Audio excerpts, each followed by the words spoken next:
এই সবজির নিরামিষ কোফতা হয় দুর্দান্ত স্বাদের। একবার খেলে রোজ বানাবেন। নমস্কার, পুতুল ভান্ডারী কিচেনে সবাইকে স্বাগত। অনেক রকম তো কোফতা খেয়েছেন। খুব সাধারণ এই সবজিটা দিয়ে একদিন এইভাবে কোফতা বানিয়ে খেয়ে দেখবেন। দেখতে যেরকম এটা লোভনীয় লাগছে, খেতে অপূর্ব স্বাদের হয়। মুখে দেওয়ার মাত্র এগুলো মিলিয়ে যায়।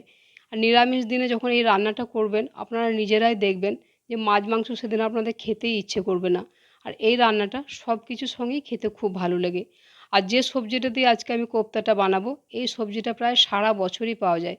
তা সেই সবজিটা একই রকম একঘেয়েমি রান্না না করে এই সবজিটা দিয়ে কোফতা বানিয়ে দেখুন। আজকে আমি বানাবো লাউয়ের কোফতা। তার জন্য এরকম বেশ ছোটো সাইজের একটা কচি লাউ নিয়েছি। চেষ্টা করবেন একটু লাউটা কচি হলে কোফতাগুলো কিন্তু খুব ভালো হবে। তা লাউটাকে আমি প্রথমে অর্ধেকটা টুকরো করে লাউর খোসাটা ছাড়িয়ে নিয়েছি, অর্ধেকটা লাউ আমি রেখে দিয়েছি। এই অর্ধেকটা লাউ দিয়ে আমি কোফতাটা বানাবো। খোসাটা ছাড়িয়ে নেওয়ার পর ধুয়ে নিয়ে লাউটা একবার ভালো করে মুছে নিয়ে এইভাবে একটা সরু গ্রেটারে করে লাউটা আমি গ্রেট করে নিচ্ছি। আপনারা চাইলে ছুরি দিয়ে বা বটি দিয়ে খুব মিহি করে কুচিয়ে কেটে নিতেও পারেন, কিন্তু আমার কাছে এই কাজটা খুব সহজ মনে হলো, তাই এইভাবে আমি গ্রেট করে নিচ্ছি।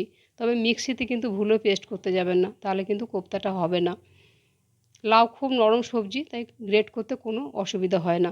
সমস্ত লাউটাকে আমি এইভাবে মিহি করে গ্রেট করে নিলাম। আর লাউয়ের মধ্যে কিন্তু প্রচুর পরিমাণে জল থাকে, তা এখন দু হাত দিয়ে চেপে চেপে নিংড়ে লাউয়ের জলটাকে আমি বের করে নিচ্ছি।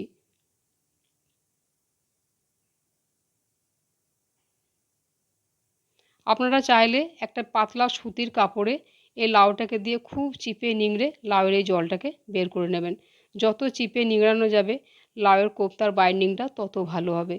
সমস্ত লাউটাকে এইভাবে আমি চিপে চিপে নিংড়ে লাউয়ের জুসটাকে আমি বের করে নিলাম। দেখুন লাউ থেকে অর্ধেকটা লাউ থেকে কতখানি লাউয়ের জুসটা বেরিয়েছে। আর এই লাউয়ের জুসটা কিন্তু খুবই উপকারী, এটা কিন্তু ফেললে হবে না। এটাতে আমি এক সাইড করে রেখে দিচ্ছি, এটা আমি রান্নায় ব্যবহার করব। লাউটা দেখুন পুরোপুরি আমি ঝুরঝুরে করে নিচ্ছি যতটা পেরেছি, এর মধ্যে কিন্তু জল প্রায় নেই বললেই চলে। এরকমভাবে লাউটাকে ঝুরঝুরে করে নিতে হবে, তাহলে বাইন্ডিংটা খুব ভালো হবে। এখন এর মধ্যে আমি কিছু উপকরণ যোগ করব। প্রথমে আমি এখানে দিয়ে দেবো টেবিল চামচ ও 2 চামচ পরিমাণে নারকেল কোড়ানো। নারকেল যদি হাতের কাছে না থাকে তাহলে এটা বাদ দিয়ে দেবেন। একটা কাঁচা লঙ্কা কোচানো দিয়ে দিচ্ছি। আর এখানে দিয়ে দিচ্ছি খুব সামান্য পরিমাণে একটু কালো জিরে, অল্প পরিমাণে দিচ্ছি একটুখানি হলুদ, আর খুব সামান্য পরিমাণে একটু করে দেবো ধনে গুঁড়ো, জিরে গুঁড়ো, আর একটুখানি দিচ্ছি লঙ্কার গুঁড়ো। একটু গুঁড়ো মশলা দিলে কোফতাটা খেতে খুব ভালো লাগে, কেন এই মশলাগুলো কোফতার ভেতরে ঢুকে যায়। সামান্য কয়েক দানা চিনি দিয়ে দিলাম। বেসনটা কিন্তু বুঝে বুঝে দিতে হবে। বড় চামচের 1 চামচ বেসন আমি এখন দিচ্ছি। একসাথে বেশি বেসন দেব না। আর চেষ্টা করবেন বেসনটা যত কম দেওয়া যায়। এখন চেপে চেপে বেসনটাকে বেশ ভালো করে মেখে নিচ্ছি। যত লাউ থেকে চেপে নিংড়ে জুসটা বার করবেন ততই বেসনের পরিমাণটা কম লাগবে। আর যত কম বেসন দিয়ে কোফতাটা বানাবেন ততই কোফতাগুলো খেতে ভালো লাগবে। তাহলে কোফতাগুলো বেশি বেসন বেসন মনে হবে না। বেশ আস্তে আস্তে ভালো করে চেপে চেপে মাখছি। এখন আমার মনে হচ্ছে আমার আরও অল্পখানি একটুখানি বেসন আমার লাগবে। তো অল্প একটু বেসন আমি এখন এতে দিয়ে দিলাম আবার।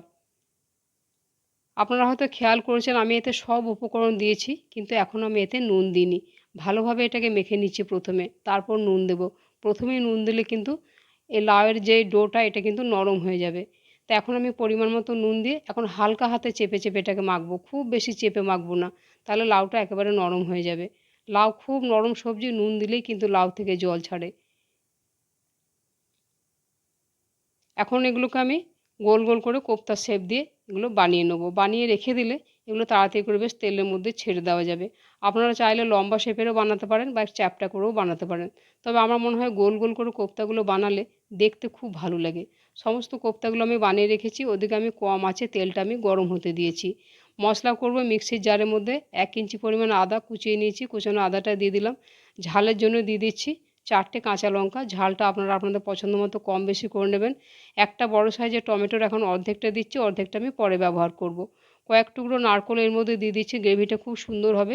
নারকেল না থাকলে যে কোনো একটু বাদাম দেবেন, তাহলে গ্রেভিটা খুব ভালো হবে। এই মশলাটা ছাড়াও আরও 2-1টি উপকরণ আমি এর মধ্যে যোগ করব। তেলটা বেশ গরম হয়ে গেছে, গ্যাসের আঁচ কমিয়ে দিয়েছি। কম আঁচে কোফতাগুলো এখন তেলের মধ্যে দিয়ে দিচ্ছি। কম আঁচে এগুলো ভাজতে হবে, তাহলে রঙটাও সুন্দর হবে আর ভেতর পর্যন্ত ভালোভাবে এটা ভাজাও হয়ে যাবে। এই রান্নাটা আপনি কোথা থেকে দেখছেন আমাকে একটা কমেন্ট করে জানাতে ভুলবেন না।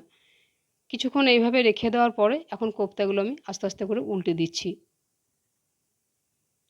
নিরামিষ দিনে সেই একই সবজি একই মশলা একইভাবে রান্না না করে একটু যদি ঘুরিয়ে ফিরিয়ে রান্নাগুলো করা যায়, নিরামিষ খেতে আর কারো কোনো অসুবিধা হবে না। আমিষ ছেড়ে নিরামিষ খেতেই সবাই পছন্দ করবে। এতটা টেস্টি হয় এইভাবে রান্নাগুলো করলে। বেশ ভালোভাবে আস্তে আস্তে নাড়াচাড়া করে কোপ্তাগুলোকে আমি ভেজে নিচ্ছি। আর দেখুন কোপ্তার রঙটা কী সুন্দর হয়েছে দেখতে। আর এগুলো কিন্তু এমনি শুধু শুধু খেতে ভালো লাগে, আবার একটু পাতলা ডালের সাথে গরম ভাত দিয়ে খেতেও ভালো লাগে। ভাজা হয়ে গেছে, একটা প্লেটের মধ্যে তুলে নিচ্ছি।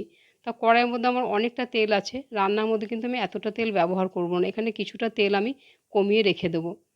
দেখুন কোপ্তাগুলো দেখতে কত সুন্দর লাগছে, মনে হচ্ছে শুধু শুধুই খেয়ে নিই। কিছুটা তেল আমি কমিয়ে রেখেছি, দুটো তেজপাতা দিয়ে দিলাম। এখানে দিচ্ছি গোটা গরম মশলা, লবঙ্গ, দারচিনি, ছোটো এলাচ, এটা ফোড়নে দিয়ে দিলাম। সামান্য একটু গোটা জিরে দিলাম। আর দিচ্ছি কাঁচা লঙ্কা, শুকনো লঙ্কা, আর সামান্য একটু কালো জিরেও ফোড়নে দিয়ে দিলাম। কিছুক্ষণ এই ফোড়নটাকে একটু নাড়াচাড়া করে নেব। যখন ফোড়নটা থেকে খুব সুন্দর একটা গন্ধ বেরোবে, যে অর্ধেকটা টমেটো রেখেছিলাম অর্ধেকটা টমেটো দিয়ে দিলাম। টমেটোটাকে নাড়াচাড়া করে বেশি একটু হালকা করে ভেজে নেবো, যেন টমেটোটা একটু নরম হয়ে যায়। যে মশলাটা পেস্ট করে রেখেছিলাম, পেস্ট করা মশলাটা দিয়ে দিলাম। বাটিটা ধুয়ে সামান্য একটু জল দিলাম। এখানে দিচ্ছি চা চামচে হাফ চামচ ধনে গুঁড়ো আর জিরে গুঁড়ো, আর দিচ্ছি চা চামচে হাফ চামচ কাশ্মীরি লঙ্কা গুঁড়ো, সুন্দর একটা রঙ আনার জন্য। দিয়ে দিলাম পরিমাণ মতো নুন, পরিমাণ মতো হলুদ। মশলাটাকে নাড়াচাড়া করে খুব ভালো করে কষিয়ে নেব। এছাড়াও আমি এতে আরও দু একটি উপকরণ যোগ করব। বেশ ভালোভাবে নাড়াচাড়া করে কষিয়ে নিচ্ছি। আস্তে আস্তে তেলটা যখন এরকম ছেড়ে আসবে, কম আঁচে মশলাটাকে কষাতে হবে। এখন গ্যাসের আঁচটা আমি একেবারে কমিয়ে দিয়েছি। প্রয়োজন হলে গ্যাসের ফ্লেমটা কিছুক্ষণ বন্ধ রাখবেন। তারপর আমি 1 চামচ দিয়ে দিচ্ছি ফ্যাটানো টক দই। টক দইটা দেওয়ার আগে অবশ্যই গ্যাসের ফ্লেমটা একেবারে কমিয়ে দিতে হবে কিংবা বন্ধ করে দিতে হবে। তা নাহলে কিন্তু টক দইটা কেটে যেতে পারে। টক দইটা দেওয়ার পরে যখন কিছুক্ষণ কষিয়ে নিয়েছি, এখন আমি দিয়ে দিচ্ছি পরিমাণ মতো চিনি। একটু মিষ্টি মিষ্টি হবে রান্নাটা, আর এই সময় চিনিটা দিলে রঙটা খুব সুন্দর হয়।